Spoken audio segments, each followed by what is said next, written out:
Hello everyone, this is Defense Politics Asia, and this is the summary for the day of 506 for the 14th of July. And before I start, I want to introduce you to the DPA Forum. It's a Telegram group that is hosted on Telegram, Telegram group, a DPA Forum group, a chat group that's hosted on Telegram. It basically operates just like a forum. You can actually find this at t.me/DPA Forum. So the link is in the description. Do check it out. I think you will enjoy it. And so you can actually finally communicate in a more persistent setting with the rest of the DPA army. And let's start off with the Southern Front. We do not have any information regarding any fighting or anything over at the Southern Front. No news regarding the Antonovsky Bridge Dachi region. Moving on from the Southern Front, we move into the Zaporizhzhia Front. At the Zaporizhzhia Front, we first start off as usual from the Kayamsky sector. This is Kayamsky. And at the Kayamsky sector, we still have fighting reported near Pyatikaki. Information, so maybe like this, you can see better. Yeah, like this. So at Pyatikaki, remove some of the icons so that it's cleaner. And so fighting, this report is coming from the Russian Defense Ministry. Basically, it should be some kind of probing. Because they mentioned the word sabotage and reconnaissance group. Moving on into the Orikhiv sector. This is Orikhiv.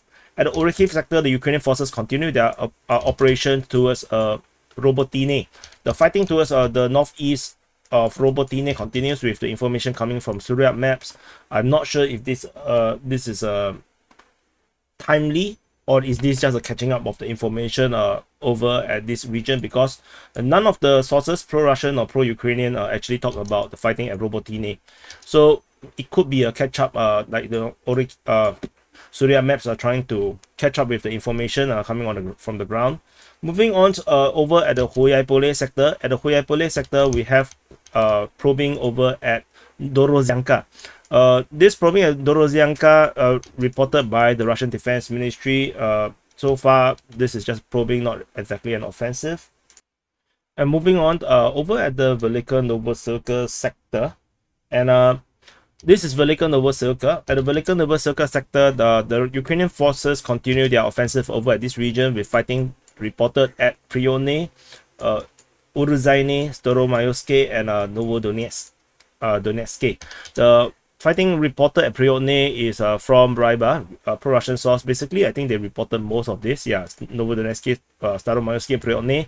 And so the Ukrainian forces continue their push. Most likely, this one comes from two different directions, from Lovatne and also from the north towards Pryyutne. The Russian forces continue to hold the positions around here.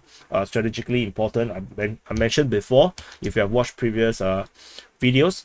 And there's also fighting reported at Staromayoske, with the Ukrainian forces continue to try to siege Staromayoske. It's the same piece of information from Ryba. And there's also fighting reported at the north of Urzyne over here.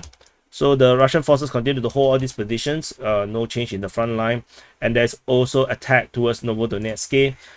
Based on the mapping I see from the pro-Russian sources, it comes from the north, from Zolota Neva region. So similarly, Russian positions continue to hold. Moving on from the Velika Novosylka sector, we go into the Donetsk Front. So the Donetsk Front, Donetsk city is over here, the capital of the Donetsk Oblast. There is nothing over at the Voleda region. At the Novo-Mikhailivka region, the Russian forces continue their attack towards Novo-Mikhailivka. The information coming from the Ukrainian Defense Ministry, they say that the Russian forces conducted unsuccessful offensive operations. So they need to upgrade their memes. Their language ability to offend the Ukrainians is just not good enough. Ukrainians have big hearts, and they have strong constitution. They are not salty. So it's very hard to offend them. Over at Marinka, the continuation of the parallel universe continue, with both sides, the Russian and the Ukrainian Defense Ministry, continue to claim that they are on the defensive, with both sides continue to be fighting over at this region. Away from Marinka, we go into the Avdiivka front. At the Avdiivka front, we have Russian forces attacking at Pervomaiske. Yeah, that's all. We don't know much. The Ukrainian forces were attacking at Zhevene. This is information coming from the Russian Defense Ministry, with the Ukrainians still continuing to try to push the Russian forces away from this very important village. And so far, no success just yet. No more information or footages. At least I didn't see it at the Latoshkine road, where there's the only road out of Avdiivka. There's nothing much we can see over there. Over at the northern part of Avdiivka Front, the Ukrainian forces continue their attack towards Vasily and also towards Krasnohorivka. Information coming from the Russian Defense Ministry. I think this one is also the same. Yeah, from the Russian Defense Ministry. So the situation at the Avdiivka continues, with the Ukrainians continue their offensive. The Russians counterattack seems to have stopped. Mainly only Pervomaiske we are seeing the fighting. Moving on, over at the New York front, there's nothing over at the New York front. Moving into the Bakhmut front. This is Bakhmut front. At the Bakhmut front, we have fighting reported west of Avdiivka. Information coming from the Surya maps, with the Ukrainians coming from this line, capturing all the way here, with a successful offensive operation, getting closer to the Russian controlled Avdiivka. And the Russian forces only have all these forest lines protecting Avdiivka. So we shall see how the Ukrainian progress. No, the Ukrainians showing the Russians how it's done. The Russians yeah. And then over at the Klishchiivka, the information coming from the Russian Defense Ministry reported that the Ukrainians continue to attack the Russian positions. Rabba also have a very detailed reports quoting Kherson Inot, that from 5 a.m. the Ukrainian forces were attacking with the help of artillery, 2 armored vehicles with infantry attack, and then so far the heavy fighting continues, where the Ukrainian forces try to break through the forest plantations. So there is all these forest lines that the Russians are holding, and the Ukrainian forces continue to try to push towards Klishchiivka. Yeah, that's all. And on the northern flank of the Bakhmut front, this is Bakhmut city, the Russian forces has successfully go back to their preferred defense line. The Russian forces counterattack from Berkiivka, and they have managed to go back to this front line, this defensive line along the water bodies. Information coming from Ukrainian Defense Ministry and Ryba, the pro-Russian source, and both reported the fighting over at this region here, with the Russians being the one on the attack.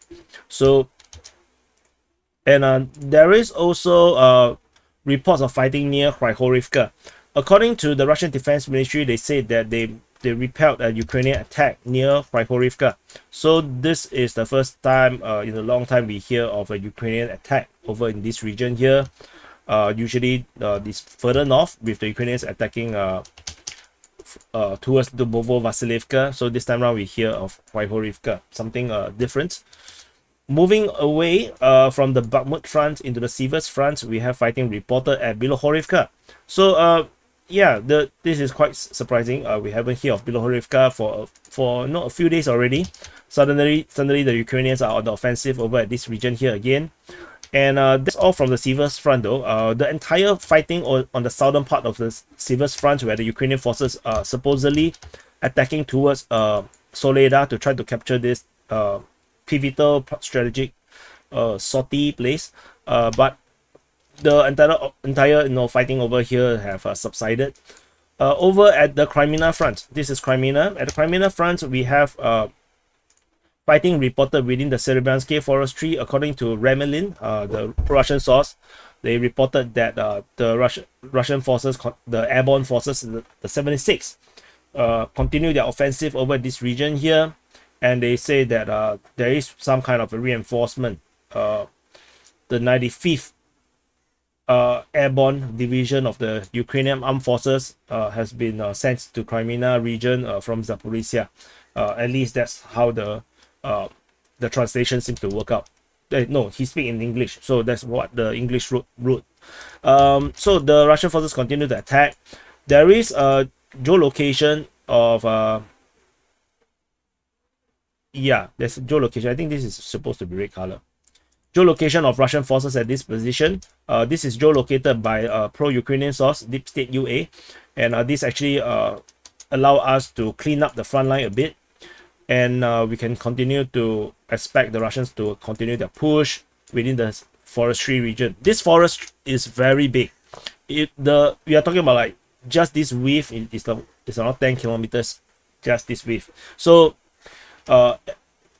every few hundred meters, I'm quite sure there's some kind of stronghold the Ukrainians have entrenched themselves in, which is why the progress within the forest is really slow. The Ukrainian forces have some probing or recon forces going towards Kreminna. They got detected, taken out, or at least they repelled. And there's also fighting reported west of Dibrova, according to the Ukrainian Defense Ministry, with the Russian forces attacking westward from Dibrova. This is probably part of the same offensive that the Russians were attacking towards Torske. However, there is no fighting reported at Torske region, so it puts into it would put into question about this fighting within Torske settlement that Kremlin reported yesterday, because if you're fighting within the village and suddenly there's no fighting, that's a little unusual. So tentatively it looks like the Ukrainian positions where the front line is a bit further away from Torske might be actually more accurate, that the Russian attack within within Torske itself unlikely to have happened, or at least has been repelled. Most likely the Russians are very close to Torske, like in the outskirts, but they had never entered. No, that's most likely what had happened. Moving further up north, we have fighting reported towards Novosadove. On the eastern part of Novosadove, according to the Ukrainian Defense Ministry, most probably an attack coming from Shevno-Popivka towards Novosadove. But the front line is actually quite far away. We are talking about like the distance of 8 kilometers, very far. And you also might notice that because the curvature of the earth, this is 10 kilometers, but this seems to be shorter, and this area seems to be shorter, and yet this is already 8 kilometers. So this is just something to note. The mapping that you are seeing, sometimes it looks far, but it's actually nearer, and what it looks near might actually be very far. Over at Nevsky, there is a Ukrainian attack. According to the Russian Defense Ministry, they managed to repel the attack, with the Ukrainians attacking in this area here. Russian lines continue to hold. Probably the line is more towards this area here in the valley region. So yeah, the Russian offensive seems to be pretty short-lived. So Ukrainians are showing how it should be done. The offensive should be continuous, and it should carry on.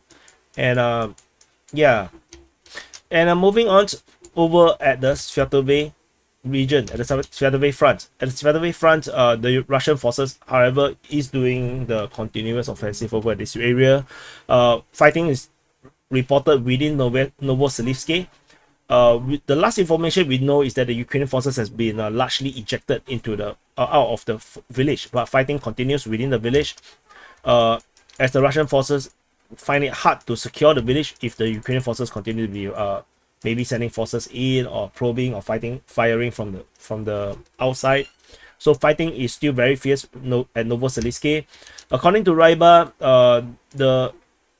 the southern part of Novoselivsk continued to be fought over. The Russian forces, according to Ryba, is still progressing along the forest lines, and their mapping is not as bullish as what has indicated by Surya maps. The Ryba's mapping looks more like this. They are still trying to push forward with the Ukrainian forces, continue to be holding the lines. Yeah, this is some terrible drawing. Yeah, so it's not that the Russians capture all the way here. This is pretty much still largely a gray zone. The fighting is still ongoing. There is concentration of forces though on the Ukrainian side at Kreminna. According to the pro-Russian source Ryba, the Ukrainian forces continue to be gathering forces at Kreminna and sent out to Novoselivsk for reinforcement. And so far this continues to be the case, despite fire damage from Russian troops. So this is they say that the Ukrainian forces continue to transfer reinforcement towards Novosibirsk despite the Russians are shelling them endlessly. So like I said, no, learn from the Ukrainians. Move over at the Kupiansk front. This Kupiansk, there's nothing over at the Kupiansk front. There's no fighting reported over here, and there's nothing over the Kharkiv front. Nothing along the border, and that's it. This is the summary for the day of 506 for the 14th of July 2023. Do let me know if I should zoom in this way, because when this the original is actually like this. This is 100%. I'm just worried that people watching on a phone or a smaller screen might not be able to see well. So which is why I was like, zooming in by quite a bit. Oops, it's broken. Yeah, zooming in a bit more. Yeah, like this, so that you can actually read the words. Yeah, this is like 200% zoom. So I thought maybe this might help some of you guys, but I'm not sure if it's very disturbing for those that are actually watching on a desktop or a TV. I'm not sure. So anyway, thank you for watching, and do check out the DPA forum, press the like button, subscribe as usual, and I'll see you in the next update. Oh, I broke the thing.